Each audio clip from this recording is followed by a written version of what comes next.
इस दुनिया में ऐसा किसका घर है जिस पर कोई कलंक नहीं? वह कौन है जो रोग और दुख से मुक्त है? सदा सुख किसको रहता है? मनुष्य के कुल की ख्याति उसके आचरण से होती है। मनुष्य के बोल चल से उसके देश की ख्याति बढ़ती है। मान सम्मान उसके प्रेम को बढ़ता है एवं उसके शरीर का गठन उसे भोजन से बढ़ता है। लड़की का ब्याह अच्छे खानदान में करना चाहिए। पुत्र को अच्छी शिक्षा देनी चाहिए। शत्रु को आपत्ति और कष्टों में डालना चाहिए एवं मित्रों को धर्म कर्म में लगाना चाहिए। एक दुर्जन और एक सर्प में यह अंतर है कि सांप तभी डंक मरेगा जब उसकी जान को खतरा हो, लेकिन दुर्जन पग पग पर हानि पहुंचने की कोशिश करेगा। राजा लोग अपने आसपास अच्छे कुल के लोगों को इसलिए रखते हैं क्योंकि ऐसे लोग ना आरंभ में, ना बीच में और ना ही अंत में साथ छोड़कर जाते हैं।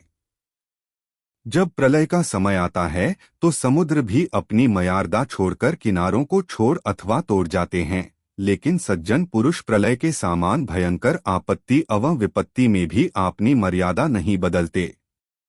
मूर्खों के साथ मित्रता नहीं रखनी चाहिए, उन्हें त्याग देना ही उचित है, क्योंकि प्रत्यक्ष रूप से वे दो पैरों वाले पशु के समान हैं, जो अपने धारदार वचनों से वैसे ही हृदय को छलनी करता है जैसे अदृश्य कांटा शरीर में घुसकर छलनी करता है।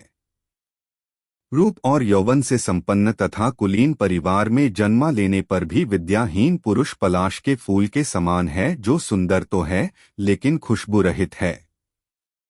कोयल की सुंदरता उसके गायन में है। एक स्त्री की सुंदरता उसके अपने परिवार के प्रति समर्पण में है। एक बदसूरत आदमी की सुंदरता उसके ज्ञान में है तथा एक तपस्वी की सुंदरता उसकी क्षमाशीलता में है। कुल की रक्षा के लिए एक सदस्य का बलिदान दें, गांव की रक्षा के लिए एक कुल का बलिदान दें, देश की रक्षा के लिए एक गांव का बलिदान दें, आत्मा की रक्षा के लिए देश का बलिदान दें। जो उद्यमशील हैं वे गरीब नहीं हो सकते, जो हरदम भगवान को याद करते हैं उन्हें पाप नहीं छू सकता। जो मौन रहते हैं वो झगड़ों में नहीं पड़ते, जो जागृत रहते हैं वो निर्भय होते हैं। अत्यधिक सुंदरता के कारण सीता हरण हुआ, अत्यंत घमंड के कारण रावण का अंत हुआ, अत्यधिक दान देने के कारण रजा बाली को बंधन में बंधना पड़ा। अतः सर्वत्र अति को त्यागना चाहिए। शक्तिशाली लोगों के लिए कौन सा कार्य कठिन है? व्यापारियों के लिए कौन सा जगह दूर है? विद्वानों के लिए कोई देश विदेश नहीं है, मधुभाषियों का कोई शत्रु नहीं। जिस तरह सारा वन केवल एक ही पुष्प अवन सुगंध भरे वृक्ष से महक जाता है, उसी तरह एक ही गुणवान पुत्र पूरे कुल का नाम बढ़ाता है। जिस प्रकार केवल एक सूखा हुआ जलता वृक्ष संपूर्ण वन को जला देता है, उसी प्रकार एक ही कुपुत्र सारे कुल के मान, मर्यादा और प्रतिष्ठा को नष्ट कर देता है।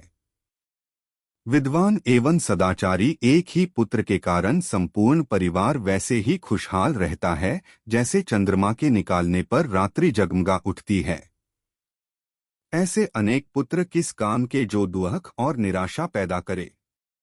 इससे तो वह एक ही पुत्र अच्छा है जो संपूर्ण घर को सहारा और शांति प्रदान करे। 5 साल तक पुत्र को लाड एवं प्यार से पालन करना चाहिए, 10 साल तक उसे छड़ी की मार से डराए, लेकिन जब वह 16 साल का हो जाए तो उससे मित्र के समान व्यवहार करे। वह व्यक्ति सुरक्षित रह सकता है जो नीचे दी हुई परिस्थितियां उत्पन्न होने पर भाग जाए। भयावह आपदा, विदेशी आक्रमण, भयंकर अकाल, दुष्व्यक्ति का संग। जो व्यक्ति निम्नलिखित बातें अर्जित नहीं करता वह बार बार जन्म लेकर मरता है।